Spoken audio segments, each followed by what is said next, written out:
आगे बढ़ाते हैं और डेट फंड की बात करते हैं क्योंकि पिछले महीने मार्च अगस्त तक जो कि हमने देखा कि वित्त वर्ष 2022-23 का अंत था, इसमें ज़ोरदार निवेश किया गया है। आखिर के जो एक हफ्ते थे उसमें हमने देखा कि निवेशकों ने जमकर पैसा लगाया डेट म्यूचुअल फंड्स में। एक आपको समझाइश हम दे देते हैं कि कितना पैसा कहाँ लगाया गया है। साफ तौर से एक बड़ी वजह यह है कि 1 अप्रैल 2023 से क्योंकि एलटीसीजी और इंडेक्सेशन का जो फ़ायदा है वो ख़त्म हो जाता था इन डेट म्यूचुअल फंड्स में। इसी के चलते हमने देखा कि मार्च के आखिरी हफ्ते में लगभग 31,179 करोड़ का निवेश जो है इन फंड्स में हमने आता हुआ देखा है। अगर हम इसको कैटेगरी वाइज भी अगर आपको समझाना चाहें तो हमने देखा कॉर्पोरेट बॉन्ड में आप देखिए लगभग 10,300 के ऊपर का निवेश। बैंकिंग पीएसयू फंड में हमने देखा 5,371 करोड़ से ज़्यादा का निवेश। बैंक और लॉन्ग ड्यूरेशन फंड में हमने 3,800 करोड़ के ऊपर निवेश आता हुआ देखा। Dynamic bond fund, guild funds, ये कुछ टॉप 5 कैटेगरीज रही हैं जहाँ पर हमने दमदार निवेश आता हुआ देखा है। लेकिन अब सवाल यहाँ पर ये है कि एक तो इस तरह के इनफ्लो का मतलब क्या है। एक बड़ी वजह जो कि हम सब जानते हैं कि एलटीसीजी और इंडेक्सेशन का जो बहुत बड़ा फ़ायदा था डेट म्यूचुअल फंड्स में, उसका फ़ायदा उठाने के लिए ये निवेश किया गया है। लेकिन अब आगे की ट्रैजेक्टरी क्या कहती है, आगे आने वाले वक्त में क्या डेट म्यूचुअल फंड्स इतना ही आपको लुभा पाएंगे, ख़ासतौर से उस सिनेरियो में जब हम ब्याज दरों को घटता हुआ देखेंगे। इस पूरे मामले की चर्चा आज हम अब करते हैं। Deepak Agarwal, CIO debt Kotak mutual fund, Arnab Pandya, founder money edu school, हमारे साथ जुड़ गए हैं। आप दोनों का स्वागत है। तो कुछ आंकड़े दीपक, सबसे पहले मैं आपसे ही समझना चाहूँगी, ये बताएं कि मार्च के आखिरी हफ्ते की हम बात कर रहे हैं, आपने अपने फंड हाउस में, अपनी EMC में, डेट कैटेगरी में कहाँ कितना इनफ्लो आता हुआ देखा है। हमने जो आंकड़े दिखाए वो तो मोटे तौर पर आंकड़े थे, AMC वाइज शायद हम नहीं दिखा पाए। आप बताएं क्या था सूरत हाल आपके लिए। गुड इवनिंग कविता। तो आपने जो रेशो में अलग अलग कैटेगरी में फ्लोज आए हैं, लगभग वही परसेंटेज में हमारे फंड्स में भी हमने फ्लो देखे हैं। हमने हमारे टारगेट मैच्योरिटी फंड्स में इनफ्लो देखे हैं, बैंकिंग PSU फंड में, कॉर्पोरेट बॉन्ड फंड, हमारे गिल्ड फंड और डायनेमिक फंड। तो जो कैटेगरीज आपने मेंशन की, वो सब कैटेगरीज में कोटक म्यूचुअल को भी इनफ्लोज प्राप्त हुए हैं।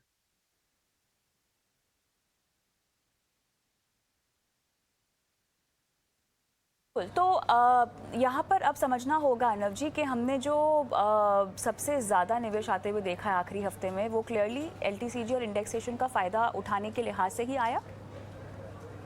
जी, अगर आप देखें तो ये पूरी सिचुएशन को आपको कॉन्टेक्स्ट में रखना चाहिए कि नॉर्मली क्या होता है कि डेट फंड्स में मार्च के महीने में पहले 15 दिनों में एक भारी आउटफ्लो होता है और वो भारी आउटफ्लो शॉर्ट टर्म फंड्स में होता है। और ये इसीलिए एक लॉजिकल चीज है क्योंकि मार्च 15 तारीख जो होती है वो आपका जो अंतिम किस्त होता है एडवांस टैक्स भरने का, वो समय होता है। तो एडवांस टैक्स के लिए जो भी रकम पार की गई होती है वो यहाँ शॉर्ट टर्म फंड से निकलकर, यानी कि लिक्विड, ओवरनाइट, ये सब से निकल के टैक्स के लिए जाता है। लेकिन इस बार जो सिचुएशन थी और वो भी लास्ट वीक में ही उत्पन्न हुई थी, वो यही थी कि जो नियम बदले गए लॉन्ग टर्म कैपिटल गेन्स के डेट ओरिएंटेड फंड्स में 1 अप्रैल 2023 से, जबकि निवेश उस दिन के बाद हुआ होगा, तो फिर वहां पर आपका कोई लॉन्ग टर्म कैपिटल गेन्स नहीं होगा। पूरा का पूरा कभी भी आप बेचे तो एक शॉर्ट टर्म कैपिटल गेन होगा, आपको इंडेक्सेशन का बेनिफिट नहीं मिलेगा।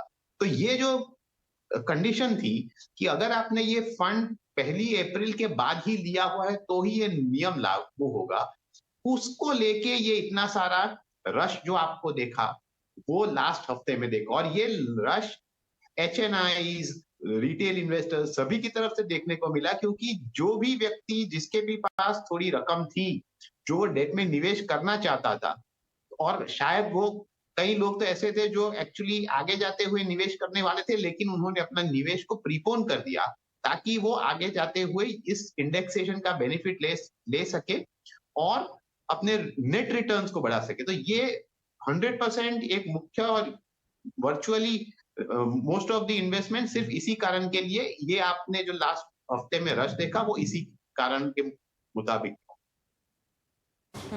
दीपक, यहाँ पर हमने देखा कि पिछले कुछ महीनों से तमाम AMCs fund houses date funds को बहुत ज़्यादा प्रमोट भी कर रहे थे, बहुत तवज्जो इसमें दे रहे थे और ख़ासतौर से हमने देखा कि ब्याज दरें क्योंकि बढ़ रही थी तो अपने आप फोकस डेट म्यूचुअल फंड की ओर भी बढ़ रहा था। और दर्शकों को बताना चाहेंगे, अगर सेबी की क्लासिफिकेशन हम देखें तो लगभग 16 कैटेगरीज हैं डेट में, जिसके तहत आपकी जो जोखिम उठाने की क्षमता है और जो आपकी निवेश की अवधि है, जिस तरह का लक्ष्य आप चाहते हैं उससे आप एक डेट फंड को बांध सकते हैं, तय कर सकते हैं, उसमें निवेश की रणनीति आप अपना सकते हैं। लेकिन सबसे बड़ा फ़ायदा जिसको लेकर हर कोई बहुत आकर्षित होता था वो था एलटीसीजी और इंडेक्सेशन का। तो अब क्योंकि वो हट गया है दीपक, तो ये बताएं कि आपकी बतौर कोटक एएमसी आपकी क्या रणनीति होगी, किस तरह से डेट फंड्स को आप निवेशकों दर्शकों के पास लेकर जाएंगे नए वित्त वर्ष में। अभी तक जितने भी दिन गुजरे हैं, क्या इनफ्लो कुछ बढ़ता हुआ दिखाई दे रहा है, जस का तस दिखाई दे रहा है, क्या कहेंगे? कविता, अगर आप देखेंगे कि म्यूचुअल फंड अगर डेट एयूएम 15 लाख करोड़ है, करीब 2/3 उसमें से एक कैटेगरी में जो है liquid, ultra short term, money market, low duration, overnight fund, ये सब कैटेगरी में इन्वेस्टर 3 महीने से लेके 1 साल तक इन्वेस्ट करता था। इन्वेस्टर के पास ऑप्शन है कि वो लंबे समय तक भी इन्वेस्ट करे। तो यहाँ पे हमें कोई भी इम्पैक्ट नहीं दिखता हुआ लग रहा। हमें लग रहा है ये जो 2/3 टोटल डेट इन्वेस्टमेंट का पोर्शन है, ये एकदम नए टैक्सेशन से अनअफेक्टेड रहेगा।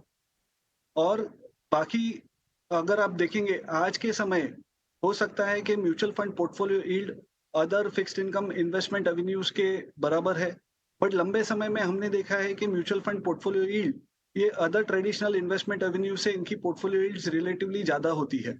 तो इन्वेस्टर्स के लिए डेट म्यूचुअल फंड उसके कारण एक अच्छा इन्वेस्टमेंट ऑप्शन है। आप दूसरा पॉइंट देखेंगे तो डेट म्यूचुअल फंड में से कभी भी लिक्विडिटी आपको इजीली मिल सकती है। तीसरा, आपके पास एक डाइवर्सिफाइड पोर्टफोलियो होता है। फोर्थ पॉइंट के portfolio mutual fund debt schemes ये प्रोफेशनली मैनेज किया जाता है, जिसके कारण फंड मैनेजर इंटरेस्ट रेट के बढ़ाव चढ़ाव के अनुसार अपनी ड्यूरेशन बढ़ाकर अल्फा जनरेट करने की कोशिश करता है। तो हमें नहीं लगता कि टैक्सेशन बहुत बड़ा इम्पेडिमेंट है, क्योंकि इन्वेस्टर्स ने अपना काफी इन्वेस्टमेंट प्रीपोन कर दिया था। पहले 15 दिन अप्रैल के बहुत जल्दी होगा।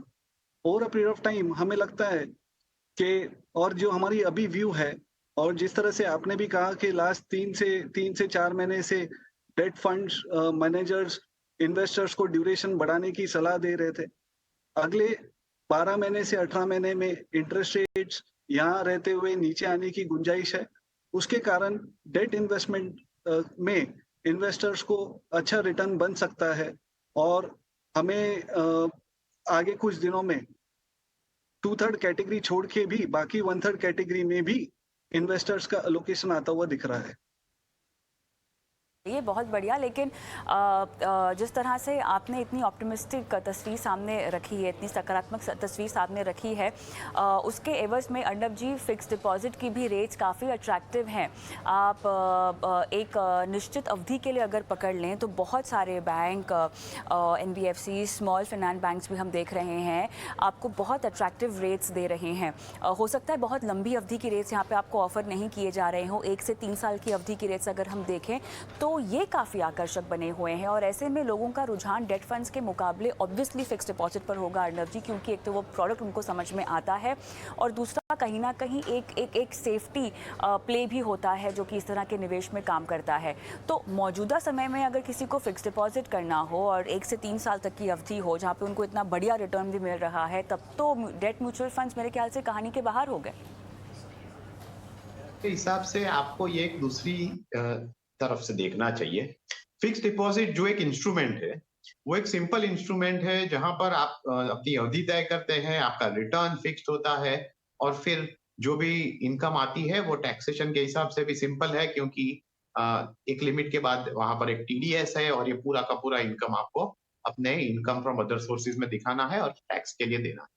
अब जो समझदार इन्वेस्टर है तो वो उसको पता है, यानी कि जो डेट म्यूचुअल फंड्स को समझता है उसको पता है कि डेट म्यूचुअल फंड्स में एक जो पोर्टफोलियो होता है उसमें 2 प्रकार के रिटर्न होते हैं। एक तो जो कूपन रेट से जो फंड कमाता है वो होता है, दूसरा ये भी होता है कि सेकेंडरी डेट मार्केट के मूवमेंट से जो कैपिटल गेन या लॉस होता है उससे आपका रिटर्न पे असर होता है। तो अगर आप 1 से 3 साल के बारे में जो आपने बताया वो आप एक तरह से आपकी बात सही है कि वहां पर जो बैंक फिक्स डिपॉजिट के इंटरेस्ट रेट्स है वो काफी अट्रैक्टिव है। लेकिन आपको सामने ये भी समझना होगा कि 1 के 3 साल का जो समय है वो ही समय है जहां पर आप मोस्ट लाइकली है कि आप भारतीय इकोनॉमी में ये जो बढ़ी हुई रेट्स है वो अगले कई महीनों तक शायद स्टेडी रह सकती है, लेकिन अगले 1.5, 2, 3 साल में ये धीरे धीरे करके नीचे आएगी।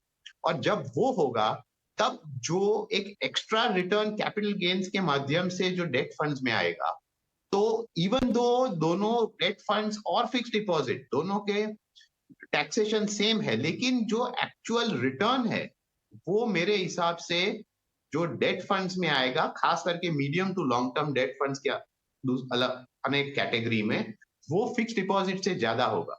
तो ये जो रिस्क एवर्स इन्वेस्टर है जो बहुत समझता नहीं है, वो शायद कई लोग फिक्स डिपॉजिट को एक ऑप्शन मान के ले सकते हैं, लेकिन जो स्मार्ट इन्वेस्टर है, जो समझता है, जिसे अच्छी एडवाइस मिलती है, वो मेरे हिसाब से आगे जाते हुए भी उनके लिए डेट म्यूचुअल फंड्स में काफी सारी अपॉर्चुनिटीज है अलोंग विद अदर बेनिफिट्स।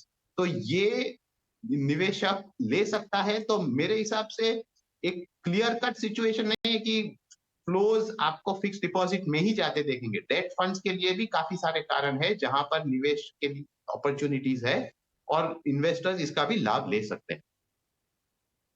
अच्छा, अब एक ये सिनारियो जिस पर हम चर्चा करना चाहते हैं और मेरे ख्याल से इस पूरी चर्चा का आखिरी पड़ाव होगा ये सिनारियो दीपक, जहां पर हम ब्याज दरों में कमी आना जब शुरू हो जाएगी वो कंसिडर करना चाहते हैं, क्योंकि तब भले ही आपको फिक्स डिपॉजिट आकर्षक ना लगे, लेकिन अगर हम मार्केट की बात करें तो यहाँ डेट म्यूचुअल फंड शायद बाजी मार पाएंगे। तो ज़रा ये कैलकुलेशन आसान भाषा में हमको समझा दीजिए दीपक।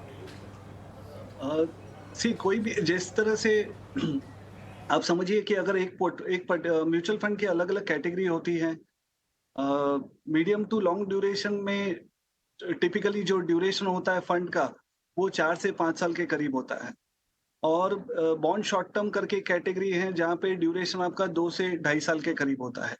आज के डेट में मोटा मोटा अगर आप देखेंगे तो म्यूचुअल फंड की पोर्टफोलियो यील्ड 7.75 से 8% के करीब है।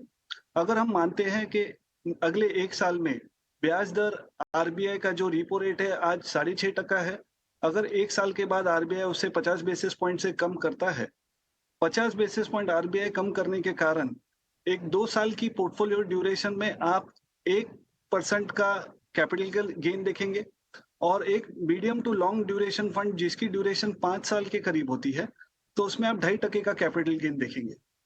तो शॉर्ट ड्यूरेशन फंड अगर उसकी पोर्टफोलियो 7.75 है, 1% कैपिटल गेन के कारण उसका टोटल रिटर्न अगले 1 साल 8.5 से 9% हो सकता है। और medium to long duration fund जिसकी भी अगर हम पोर्टफोलियो 7.75 एज्यूम करें तो उसकी टोटल ग्रॉस रिटर्न अगले साल 7.75 portfolio plus 2.5% capital gain 10% total return अगले 1 साल में medium to long duration fund में बन सकता है। सो अगर कविता जी आपके इन्वेस्टर्स के लिए ड्यूरेशन फंड का देखना चाहिए into change in interest rate, उससे आपको कैपिटल गेन्स का नंबर आ जाएगा, और उस पे आप अगर पोर्टफोलियो जोड़ेंगे तो ये लाइकलीहुड ग्रॉस रिटर्न कोई भी स्कीम का हो सकता है। चलिए अर्णव जी, आपकी क्या समझाइश होगी और क्या सलाह होगी, किस तरह के म्यूचुअल फंड्स में या डेट म्यूचुअल फंड्स में आपको पैसे फिलहाल पार्क कर लेने चाहिए? देखिए, इसमें तो बहुत सिंपल है कि आपका कोई भी लक्ष्य हो, उसका आप जो समय है उसके मुताबिक आपको जिस प्रकार का एसेट एलोकेशन करना है वही आपको उसी पे बने रहना है। तो आपका जैसे जैसे कोई भी लक्ष्य हो, इसमें unless it is a very long term goal जहां पर आप एक बहुत प्रीडोमिनेंटली हैवी इक्विटी पोर्टफोलियो बनाते हैं, दूसरे आपके सभी लक्ष्य पे और खास करके जो जो लक्ष्य धीरे धीरे करके पास आ रहे हैं उसमें आपको डेट एक्सपोजर चाहिए ही। और उस डेट एक्सपोजर के लिए आपके पास कई विकल्प है। तो कोई लंबे समय के गोल के लिए शायद आप एक तो स्मॉल सेविंग्स स्कीम्स के को शामिल कर सकते हैं, लेकिन ये जो दूसरे गोल्स है उसके लिए आपके लिए जो रेलेवेंट कैटेगरी है, जिसमें देखिए पीएसयू बैंकिंग और डेट फंड हो सकते हैं, जिसमें कॉर्पोरेट बॉन्ड फंड भी हो सकता है, जिसमें शॉर्ट टर्म फंड हो सकता है, depending on your time horizon, ये सभी फंड्स की कैटेगरी आप में आपके मुताबिक जो आपके लिए जरूरी है वो आप अपने पोर्टफोलियो में शामिल कर सकते हैं। तो इसमें हर एक व्यक्ति के लिए अलग चीज होगी, लेकिन चॉइस काफी सारे हैं। तो जो भी व्यक्ति है जिसका भी कोई भी प्रकार का गोल है, उसमें जो डेट एक्सपोजर है उसके लिए उनके लिए एक अच्छा प्रोडक्ट आज की तारीख में अवेलेबल है। चलिए, विस्तार से हमने इस पर बात कर ली है कि डेट म्यूचुअल फंड अब किस सिनेरियो में आपको कंसिडर करने चाहिए और वो कौन सी कैटेगरी है जहां पर शायद आप पैसे लगाना चाहें, जहां तक डेट म्यूचुअल फंड्स की बात है। दीपक, बहुत बहुत धन्यवाद आपका इस खास पेशकश में समय निकाला शिरकत की। हम रुकेंगे छोटे से ब्रेक के लिए और ब्रेक के